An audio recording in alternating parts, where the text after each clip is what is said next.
Давным-давно, в те времена, когда леса были глубже, а тайны многочисленнее, жил в старинном королевстве король-вдовец. Его жена умерла много лет назад, оставив ему 6 сыновей и 1 дочь. Дети были прекрасны, как утренняя роса, и добры, как весенний ветер. Король любил своих детей больше всего на свете. Он построил для них уединенный замок на краю большого леса, вдали от шумного двора и любопытных глаз. Замок стоял среди высоких сосен, и только пение птиц нарушало его покой.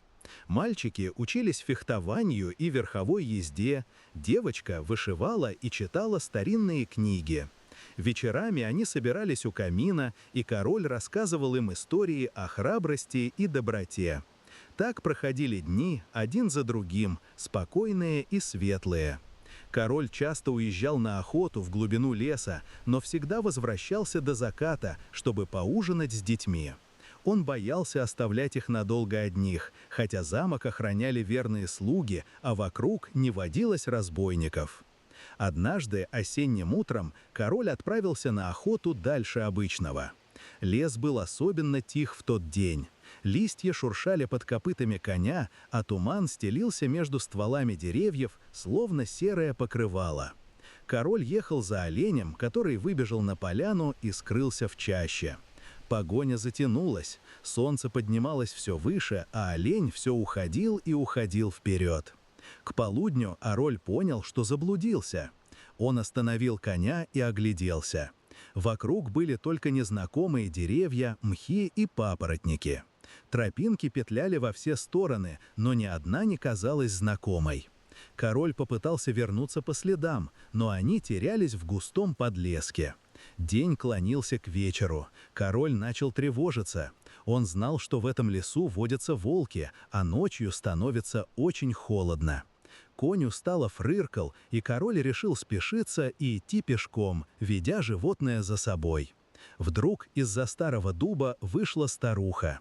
Она была согбенная, в темном платке, с клюкой в руке. Лицо ее было морщинистым, как кора столетнего дерева, а глаза маленькие и хитрые. «Заблудился король?» – спросила она, и голос ее был неожиданно сильным. «Да, добрая женщина», – ответил король, – «не укажешь ли дорогу к моему замку?» Старуха усмехнулась. «Укажу, но за это ты должен мне кое-что пообещать». Король насторожился, но что ему оставалось делать? Ночь приближалась, и он мог погибнуть в лесу. «Что ты хочешь?» – спросил он. «У меня есть дочь», – сказала старуха, – «красивая и умная. Возьми ее в жены, и я выведу тебя из леса прямо сейчас». Король колебался, он не хотел жениться снова. Но страх перед ночью в незнакомом лесу и желание вернуться к детям были сильнее. «Хорошо», — сказал он наконец, — «я согласен». Старуха кивнула и повела ее по едва заметной тропе. Они шли долго, но вот впереди замелькали знакомые очертания. Вскоре король увидел свой замок, освещенный последними лучами солнца. «Через 3 дня приду за ответом», — сказала старуха и исчезла, так же внезапно, как появилась. Король вернулся домой. Дети обрадовались его возвращению, но он был молчалив и задумчив весь вечер. Король провел бессонную ночь. Он думал о своем обещании и не мог найти покоя. С одной стороны, слово короля – это закон, и нарушать обещания нельзя. С другой, он не знал ни старуху, ни ее дочь, и сердце его не лежало к новому браку. Но король был человеком чести. Когда на 3-й день старуха пришла во дворец вместе со своей дочерью, он сдержал слово. Дочь старухи была действительно красива. У нее были длинные темные волосы, белая кожа и большие глаза цвета ночного неба. Она говорила мало, но каждое ее слово звучало мягко и убедительно. Придворные шептались, что такой красавицы не видели уже много лет. Король объявил о помолвке. Свадьбу назначили на следующее полнолуние. Слуги готовили пир, портные шили платья, повара придумывали новые блюда. Весь двор был в движении и волнении. Но король чувствовал странную тревогу. Он не мог объяснить, почему, но в присутствии невесты ему становилось холодно. Ее красота была совершенной, но в ней не было тепла. Когда она смотрела на него, король видел в ее глазах что-то чужое, далекое, словно она смотрела сквозь него. Больше всего король боялся за своих детей. Он слышал множество историй о злых мачехах, которые ненавидели детей от первого брака. Хотя его невеста еще ни разу не встречалась с детьми, король решил быть осторожным. За неделю до свадьбы он тайно отвез всех 7 детей в лесной замок и приказал им оставаться там до его особого распоряжения. Слугам он велел никому не рассказывать о существовании детей. Замок был так хорошо спрятан среди деревьев, что найти его без проводника было почти невозможно. Свадьба прошла пышно и торжественно. Невеста стала королевой. Она улыбалась, принимала поздравления и была образцом королевского достоинства. Но когда гости разошлись, а двери опочивальни закрылись, ее лицо стало холодным и жестким. «Где твои дети?» – спросила она короля в первую же ночь. Король вздрогнул. «Они в безопасном месте», – сказал он уклончиво, – «далеко отсюда». Королева ничего не ответила, но король видел, как сверкнули ее глаза в темноте. Дни шли. Король старался быть учтивым мужем, но любви в его сердце не было. Каждую неделю он тайно навещал детей в лесном замке. Он ехал один, без свиты, и каждый раз боялся, что королева узнает о его поездках. Чтобы дорогу в лесной замок знал только он, король пользовался волшебным клубком серебряных нитей, который подарила ему умершая жена. Клубком нужно было бросить на землю, и он катился вперед, указывая верный путь сквозь чащу. Нити светились лунным светом даже в самый темный день. Дети радовались каждому приезду отца. Они росли и взрослели в тишине леса, не зная о новой королеве. Король не рассказывал им правды, чтобы не тревожить. Он только говорил, что скоро, очень скоро они смогут вернуться во дворец. Но королева была хитра и подозрительна. Она заметила, что муж регулярно исчезает на целый день и возвращается усталым, но довольным. Она пыталась выведать у слуг, куда он ездит, но слуги молчали. Тогда она решила проследить за ним сама. Королева была не просто красивой женщиной. Ее мать, старая ведьма, научила ее многим темным искусствам. Она умела готовить зелья, читать мысли по глазам и оборачиваться туманом, чтобы следить незамеченной. В душе королевы не было ни капли любви. Она вышла замуж за короля не по чувству, а по расчету. Ей нужна была власть, богатство, королевский титул. Она мечтала править страной, а король был для нее лишь ступенькой к трону. Когда она узнала, что у короля есть дети, которых он прячет от нее, в ее сердце вспыхнула злоба. Дети означали, что королевство когда-нибудь достанется им, а не ей. Дети были помехой ее планам. Королева решила избавиться от них. Она стала терпеливо ждать. Каждое утро, когда король собирался в дорогу, она делала вид, что занята своими делами. Она вышивала, читала, гуляла по саду. Но на самом деле она внимательно следила за каждым его шагом. Однажды, когда король отправился в очередную поездку, королева незаметно последовала за ним. Она превратилась в легкий утренний туман и скользила между деревьями, не издавая ни звука. Король бросил на землю свой волшебный клубок, и серебряные нити покатились вперед, указывая дорогу. Королева запомнила каждый поворот, каждую развилку. Она видела, как клубок привел короля к спрятанному замку, как дети выбежали навстречу отцу, как он обнимал их и смеялся. Она видела 6 мальчиков, высоких, стройных, с золотыми волосами, и одну девочку, тихую и нежную, похожую на лесной цветок. Ненависть сжала ее сердце. Она вернулась во дворец и стала готовить план. В ту ночь королева спустилась в подвал, где хранились старые книги ее матери. Она искала заклинание, сильное, безжалостное, такое, которое навсегда уберет детей с ее пути. Она перелистывала страницы за страницей, пока не нашла то, что искала. Заклинание требовало сшить 6 белых рубашек и произнести над ними особые слова. Тот, на кого наденут такую рубашку, превратится в птицу и потеряет человеческий облик навсегда. Королева работала всю ночь. Она шила рубашки из тонкого белого полотна, нашептывая над каждым стежком злые слова. К рассвету рубашки были готовы. Они лежали на столе, невинные на вид, но полные темной магии. На следующее утро, едва король уехал по делам королевства в дальний город, королева взяла рубашки и отправилась в лесной замок. Она не стала превращаться в туман на этот раз. Она шла как королева, уверенная в своей власти.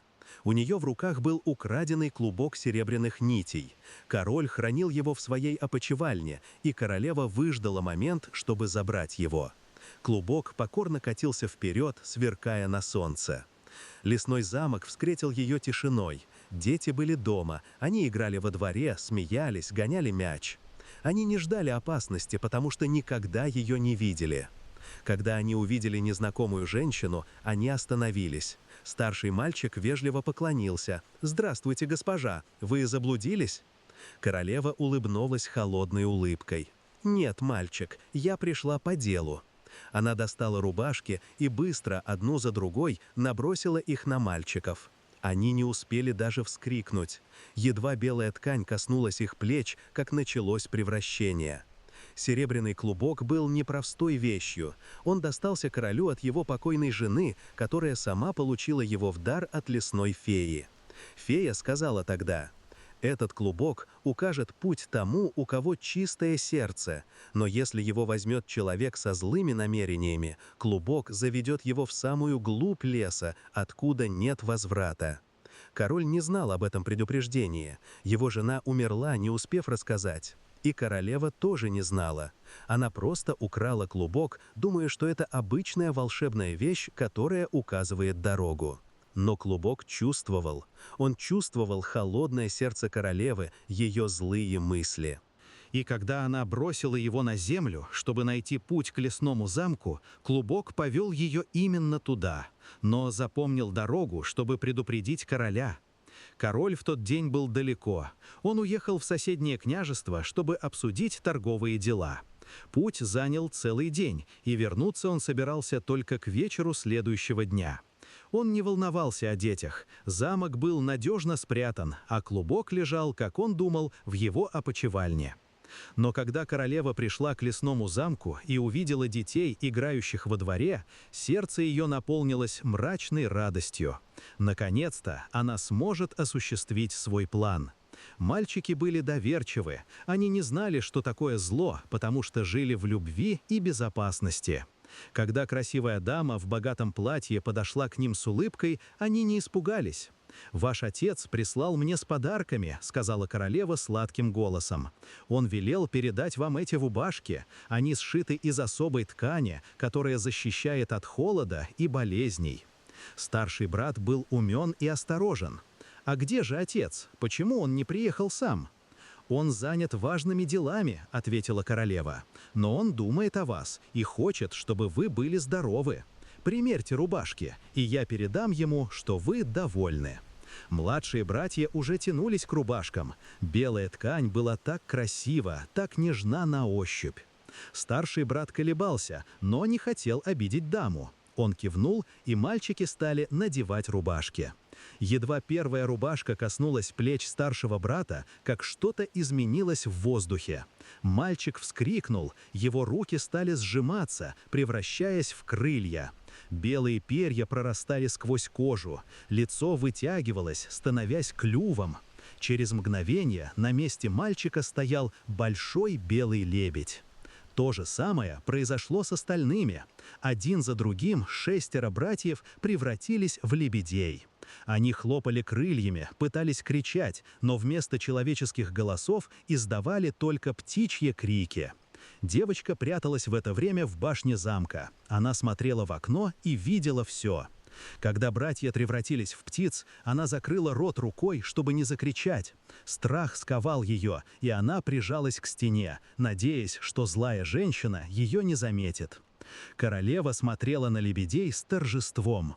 «Летите», — сказала она, — «летите прочь и никогда не возвращайтесь в человеческом облике». Лебеди не могли ослушаться, магия была слишком сильна. Они взмахнули крыльями и поднялись в воздух.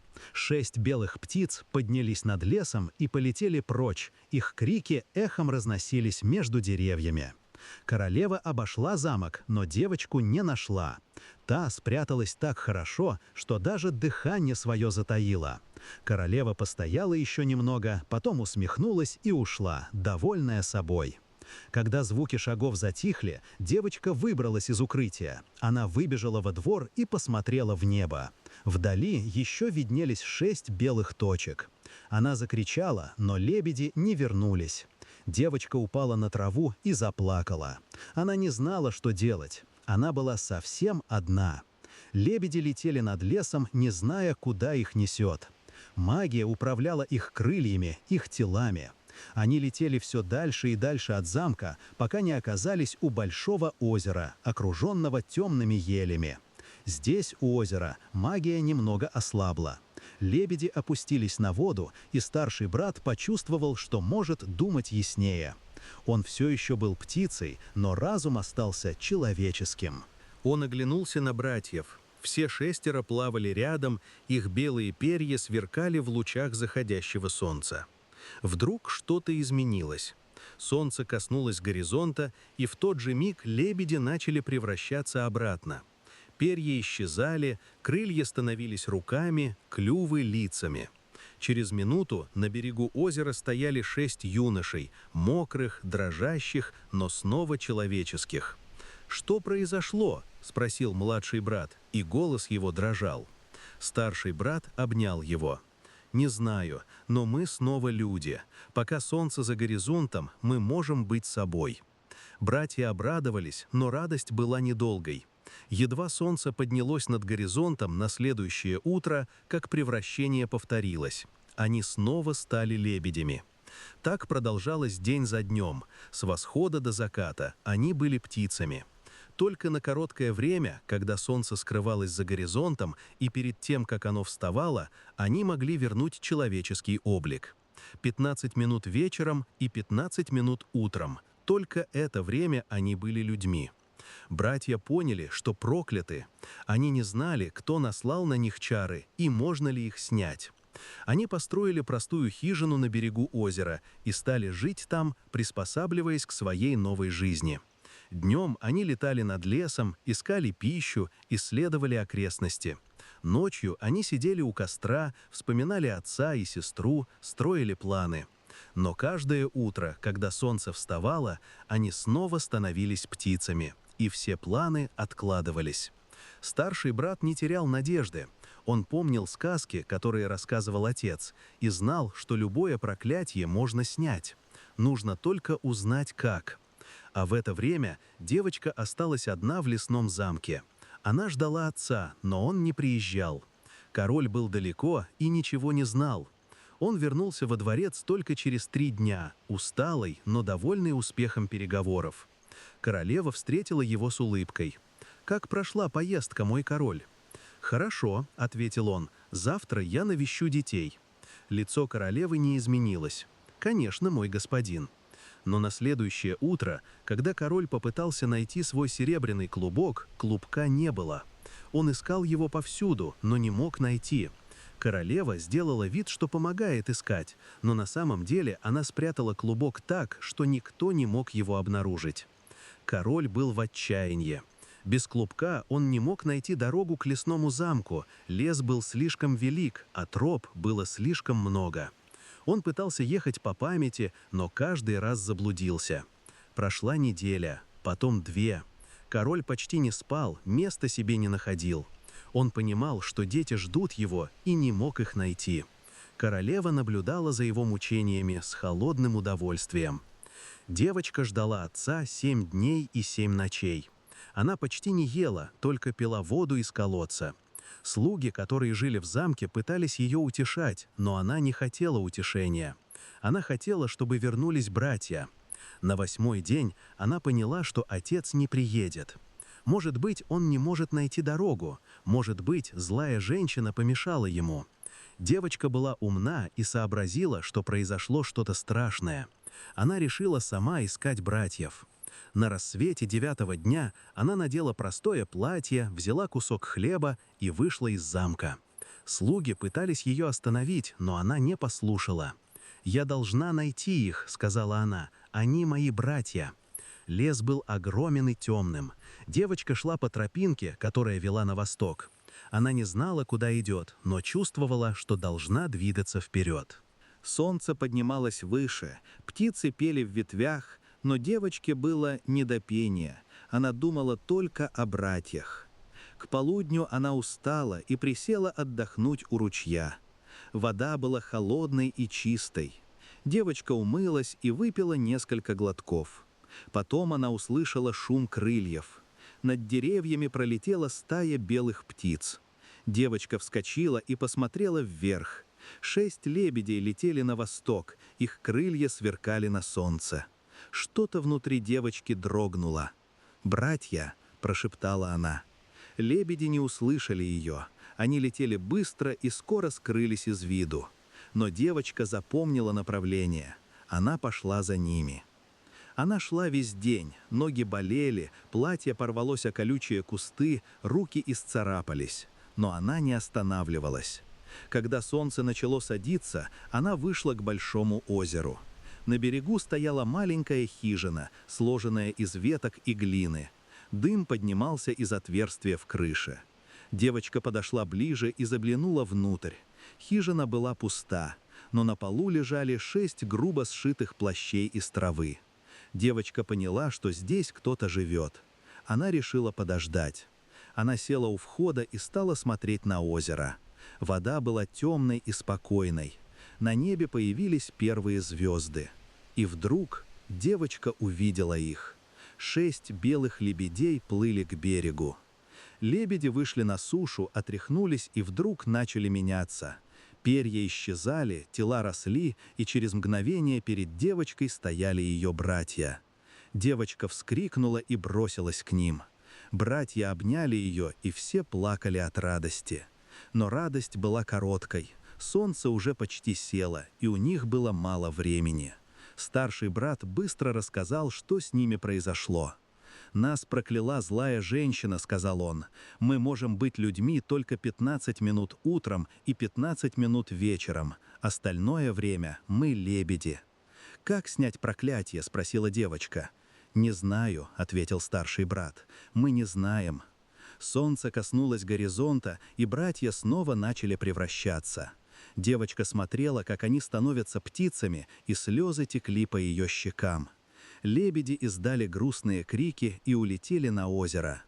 Девочка легла в хижине и плакала до утра. Ночь была долгой и холодной. Девочка лежала на жестком полу хижины, укрывшись одним из травяных плащей. Снаружи ухала сова, где-то вдали выли волки. Она никогда прежде не ночевала одна в лесу и боялась каждого шороха. Но постепенно усталость взяла свое. Глаза закрылись, и девочка уснула. Ей приснился сон. Она шла по светлой поляне, залитой лунным светом. На поляне росли странные цветы, белые с серебристыми лепестками, похожие на маленькие звезды. Цветы покачивались на ветру и тихо звенели, словно колокольчики. Среди цветов стояла женщина. Она была прекрасна, в длинном платье цвета лунного луча, с венком из таких же звездных цветов на голове. Женщина улыбнулась девочке. «Не бойся, дитя», — сказала она тихим голосом. «Твои братья будут спасены, если ты проявишь терпение и любовь». «Как их спасти?» — спросила девочка. «Ты должна собрать эти цветы», — ответила женщина. «Они называются звездными цветами и растут только в глубине леса. Из них ты должна сплести 6 рубашек. Но есть условие. Пока ты работаешь, ты не должна произносить ни единого слова, ни смеха, ни плача, ни крика. Молчание — твоя клятва. Если ты нарушишь ее, братья останутся лебедями навсегда». «Как долго я должна молчать?» – прошептала девочка. 6 лет. 6 лет молчания и труда. Только так ты спасешь братьев. Девочка проснулась. На улице уже светало.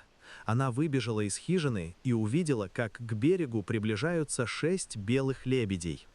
Солнце еще не взошло, и птицы начали превращаться в людей. «Братья!» — закричала девочка. «Я знаю, как вас спасти!» Братья слушали ее рассказ о сне. Старший брат был задумчив. «Звездные цветы. Я слышал о них в сказках. Они растут в самых темных уголках леса, там, куда почти не проникает солнце. Но найти их очень трудно». «Я найду», — сказала девочка. «Я сделаю все, что нужно».